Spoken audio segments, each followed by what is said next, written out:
হজ ভিসায় যারা সৌদি আরব যাবেন তাদের জন্য নতুন বিধিনিষেধ ঘোষণা করেছে দেশটির সরকার। বিধিনিষেধ অনুযায়ী হজ ভিসায় শুধু মক্কা, মদিনা ও জেদ্দায় ভ্রমণ করা যাবে। মঙ্গলবার এ তথ্য জানিয়েছে গালফ নিউজ। সৌদির হজ ও ওমরা মন্ত্রণালয় বলছে, বিকাশে কম খরচে ক্যাশ আউটের লিমিট বেড়ে 50,000, প্রিয় এজেন্টও 2টা। হজের আনুষ্ঠানিকতা পালনের জন্যই ভিসা দেওয়া হয়। এ ভিসা শুধু হজ মৌসুমের জন্য বৈধ।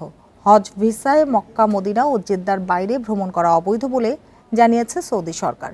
একই সাথে হজ ভিসায় গিয়ে যে কোনো ধরনের পেশাগত কাজে যুক্ত হওয়াকেও অবৈধ ঘোষণা করা হয়েছে। নতুন বিধিনিষেধ না মানলে সংশ্লিষ্ট ব্যক্তিকে দেশে ফেরত পাঠানো হতে পারে। এছাড়া ভবিষ্যতে হজে যাওয়ার ক্ষেত্রে নিষিদ্ধ হওয়ার শঙ্কাও রয়েছে।